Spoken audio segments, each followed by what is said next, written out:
বিসমিল্লাহির রহমানির রহিম। Hello my dear student, welcome back to my class. তোমাদের সকলকে অনেক অনেক প্রীতি ও শুভেচ্ছা জানিয়ে শুরু করছি আজকের আলোচনা। আমার আজকের আলোচনায় থাকছে ডিকার্বক্সিলেশন বিক্রিয়া কী, এরপর থাকছে উডস-ফিটিক বিক্রিয়া কী, এরপর থাকছে রাইমার-টাইমেন বিক্রিয়া কী। আসো এই তিনটি বিক্রিয়া সম্পর্কে আমরা বিশদভাবে জানি।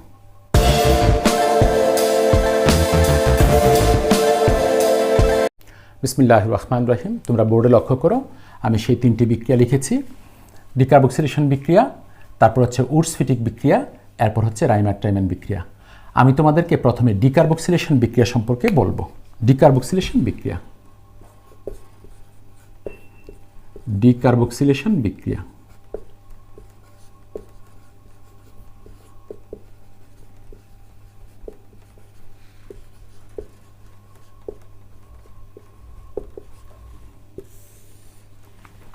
দেখো, জৈব অ্যাসিডের সোডিয়াম লবণকে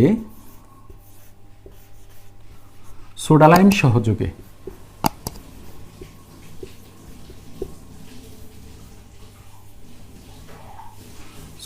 সহযোগে উত্তপ্ত করলে অ্যালকেন উৎপন্ন হয়।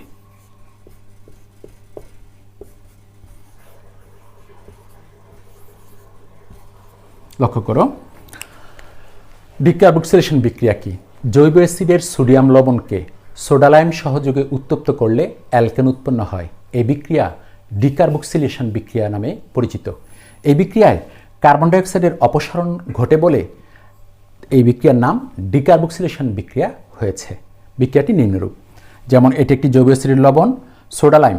সোডালাইম হচ্ছে সোডিয়াম হাইড্রোক্সাইড এবং ক্যালসিয়াম অক্সাইডের মিশ্রণকে সোডালাইম বলা হয়।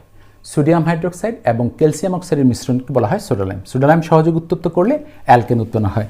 এই অ্যালকেন মূলকের সাথে আর যুক্ত হয়ে RH মানে অ্যালকেন, এরপর বাকি অংশটা যুক্ত হয়ে সোডিয়াম কার্বনেটে পরিণত হয়। এই বিক্রিয়ায় মূল যে জৈব যৌগটা আছে সেই জৈব যৌগ থেকে একটি কার্বন কমে যায়। দেখো, RCOONA ছিল, এই কার্বনটি বাতিল হয়ে সেখানে RH যুক্ত হয়েছে, সোডিয়াম কার্বনেট হয়ে গেছে। তাহলে এখানকার যে জৈব যৌগটি আছে সেই জৈব যৌগটি পূর্বের জৈব যৌগ যে এটা থেকে একটি কার্বন কম। অর্থাৎ যদি কোনো জৈব যৌগের মধ্যে থেকে একটি কার্বন কমাতে হয় তখন ডিকার্বক্সিলেশন বিক্রিয়া প্রয়োগ করা হয়, কারণ ডিকার্বক্সিলেশন বিক্রিয়ায় একটি কার্বন কমানো যায়। আর কেন এটা ডিকার্বক্সিলেশন বিক্রিয়া হয়েছে তোমরা বুঝতে পেরেছো যে এখান থেকে কার্বন আর দুটো অক্সিজেন পরমাণু কার্বন ডাইঅক্সাইড হিসেবে চলে যায়। তো ডি মানে চলে যাওয়া, বাতিল হয়ে যাওয়া, কার্বক্সিলেশন কার্বন এবং অক্সিজেন, এই জন্য এটার নাম হয়েছে ডিকার্বক্সিলেশন বিক্রিয়া। তাহলে বিক্রিয়াটি আমি আবারও বলছি, জৈব অ্যাসিডের সোডিয়াম লবণকে সোডালাইম সহযোগে উত্তপ্ত করলে অ্যালকেন এবং সোডিয়াম কার্বনেট উৎপন্ন হয়। এই বিক্রিয়া ডিকার্বক্সিলেশন বিক্রিয়া নামে পরিচিত। এই বিক্রিয়ায় কার্বন ডাইঅক্সাইড অপসারণ ঘটে বলে এই বিক্রিয়াটি ডিকার্বক্সিলেশন বিক্রিয়া নামে পরিচিত। অতঃপর তোমরা এই বিক্রিয়াটি দেবে। তাহলে আমাদের আলোচনায় যে ডিকার্বক্সিলেশন বিক্রিয়া ছিল সেটা আমরা কমপ্লিট করেছি। এবার আমরা চলে যাব উডস-ফিটিক বিক্রিয়া কি। উডস-ফিটিক বিক্রিয়া কি এবার আমরা আলোচনা করব। উডস-ফিটিক বিক্রিয়া, ডিকার্বক্সিলেশন বিক্রিয়া আমাদের শেষ, মুছে ফেললাম। এবার আমরা আলোচনা করব উডস-ফিটিক বিক্রিয়া নিয়ে। উডস-ফিটিক বিক্রিয়া,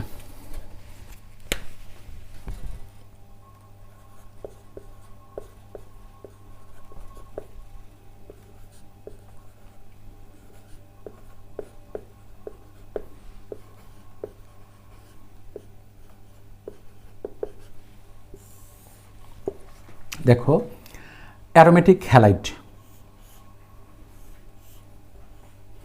এটাকে বলা হবে অ্যারোমেটিক হ্যালাইড, মানে অ্যারাইল মূলকের সাথে একটি হ্যালোজেন যুক্ত থাকলে অ্যারোমেটিক হ্যালাইড বলা হয়। হ্যালোজেন ও অ্যালকেন, অ্যারোমেটিক হ্যালাইড ও অ্যালকাইল হ্যালাইড অনার্দ্র ইথারে দ্রবীভূত করে অনার্দ্র ইথার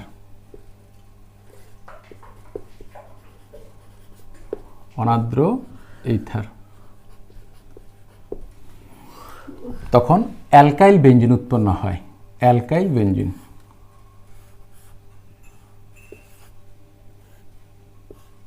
আর তারপর হবে সোডিয়াম হ্যালাইড 2 অণু সোডিয়াম হ্যালাইড হবে NaX।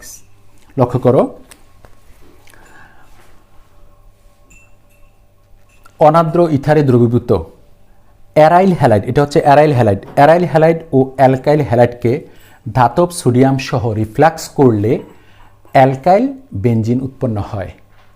এই বিক্রিয়া উডস ফিটিক বিক্রিয়া নামে পরিচিত। এই বিক্রিয়াটি ফিটিক আবিষ্কার করেন, কিন্তু যেহেতু উডস বিক্রিয়াকে ফলো করা হয়েছে, তোমরা জানো উডস বিক্রিয়া কি, অনার্দ্র ইথারে দ্রবীভূত অ্যালকাইল হ্যালাইডকে ধাতব সোডিয়াম সহ রিফ্লাক্স করলে উচ্চতর অ্যালকেন উৎপন্ন হয়, মানে অ্যালকাইল মূলকের সাথে অ্যালকাইল মূলক যুক্ত হয়ে বড় ধরনের অ্যালকেন তৈরি হয়। এই বিক্রিয়া উডস বিক্রিয়া নামে পরিচিত। এই বিক্রিয়া সম্পর্কে আমি পরে আবার ভিডিওতে আলোচনা করব, তবে এখন একটু বলে রাখি, অনার্দ্র ইথারে দ্রবীভূত অ্যালকাইল হ্যালাইডকে ধাতব সোডিয়াম সহ রিফ্লাক্স করলে উচ্চতর অ্যালকেন উৎপন্ন হয়। এই বিক্রিয়া উডস বিক্রিয়া নামে পরিচিত।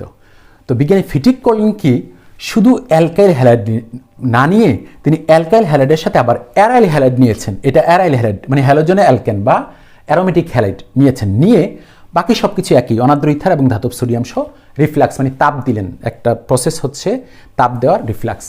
তো তিনি এক্সট্রা কি কাজ করলেন, অ্যারাইল হ্যালাইড নিলেন, নেওয়ার পর দেখলেন যে অ্যালকাইল বেনজিন পাওয়া যায়।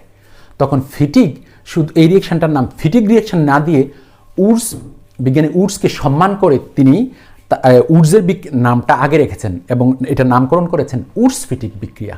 তাহলে উডস ফিটিক বিক্রিয়া কি, অনার্দ্র ইথারে দ্রবীভূত অ্যালকাইল ও অ্যারাইল হ্যালাইডকে ধাতব সোডিয়াম সহ রিফ্লাক্স করলে অ্যালকাইল বেনজিন উৎপন্ন হয়। এই বিক্রিয়া উডস ফিটিক বিক্রিয়া নামে পরিচিত। এরপর তোমরা এই বিক্রিয়াটি লিখবে। এখন যদি আমি এখানে এই হ্যালোজেনের এক্সের জায়গায় একটা হ্যালোজেন লিখি, তাহলে এরকম হতে পারে, এটা হচ্ছে ক্লোরোবেনজিন, ক্লোরোবেনজিন প্লাস আমি যদি এরকম লিখি CH3Cl মিথাইল ক্লোরাইড, এরপরে এখানে যদি লিখি সোডিয়াম, তারপর এখানে যদি লিখি অনার্দ্র ইথার,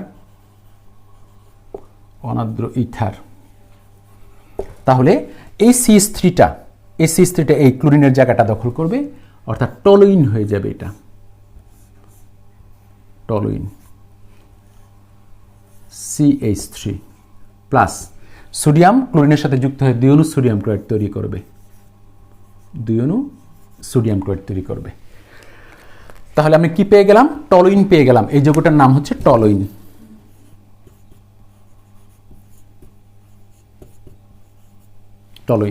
তাহলে কি দেখা যাচ্ছে, উডস ফিটিক বিক্রিয়া অনুসারে যদি ক্লোরোবেনজিন এবং মিথাইল ক্লোরাইডকে অনার্দ্র ইথারে দ্রবীভূত করে ধাতব সোডিয়ামের সাথে উত্তপ্ত করা হয় বা রিফ্লাক্স করা হয়, তখন আমরা টলুইন পাবো। এই বিক্রিয়াটি একটি উডস ফিটিক বিক্রিয়া। আলহামদুলিল্লাহ, উডস ফিটিক বিক্রিয়া আমি আবারও বলছি, অনার্দ্র ইথারে দ্রবীভূত অ্যালকাইল হ্যালাইড ও অ্যারাইল হ্যালাইডকে ধাতব সোডিয়াম সহ রিফ্লাক্স করলে অ্যালকাইল বেনজিন পাওয়া যায়। এই বিক্রিয়া আবিষ্কারকের নাম অনুসারে উডস ফিটিক বিক্রিয়া নামে পরিচিত। বিক্রিয়াটি নিম্নরূপ, অতঃপর এই দুটি বিক্রিয়া দিবে। আলহামদুলিল্লাহ, আমরা আলোচনা করে ফেললাম উডস ফিটিক বিক্রিয়া। এবার সর্বশেষ হচ্ছে রাইমার-টাইমেন বিক্রিয়া।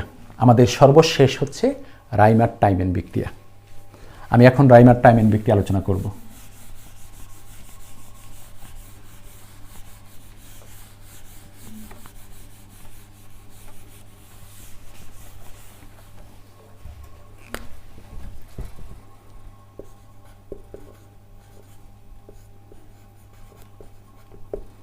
রাইমার-টাইমেন বিক্রিয়া।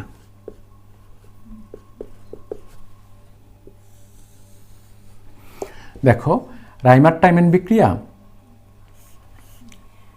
ফেনলের সাথে জড়িত। দেখো, এই হচ্ছে ফেনল।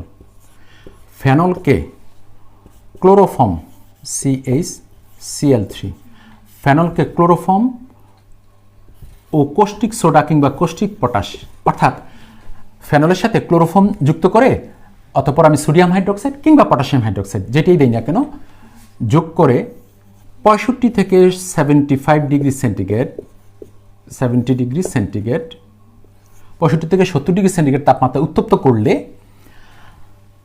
করলে অর্থো হাইড্রোক্সি বেনজাইলডিহাইড পাওয়া যায়। এইটা এই যৌগটার নাম অর্থো hydroxy benzaldehyde, CHO plus sodium chloride plus পানি।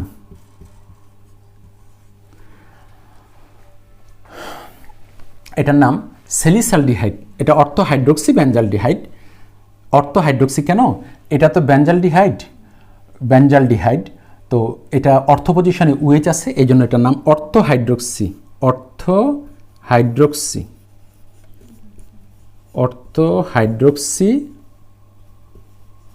বেঞ্জালডিহাইড।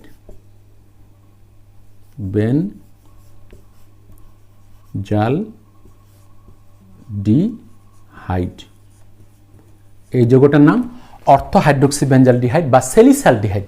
এটার আরেক নাম কিন্তু স্যালিসালডিহাইড। তাহলে কি? ফেনলের সাথে ক্লোরোফর্ম ও কৌষ্টিক সোডা তথা সোডিয়াম হাইড্রোক্সাইড যোগ করে 65 থেকে 70 ডিগ্রি সেন্টিগ্রেড তাপমাত্রায় উত্তপ্ত করলে অর্থো হাইড্রোক্সি বেঞ্জালডিহাইড বা স্যালিসালডিহাইড উৎপন্ন হয়। এই বিক্রিয়া রাইমার টাইমেন বিক্রিয়া নামে পরিচিত। আমি আবারও বলছি, ফেনলের সাথে ক্লোরোফর্ম ও কৌষ্টিক সোডা অথবা কৌষ্টিক পটাশ যুক্ত করে 65 থেকে 70 ডিগ্রি সেন্টিগ্রেড তাপমাত্রায় উত্তপ্ত করলে অর্থো হাইড্রোক্সি বেঞ্জালডিহাইড বা স্যালিসালডিহাইড উৎপন্ন হয়। এই বিক্রিয়া রাইমার টাইমেন বিক্রিয়া নামে পরিচিত।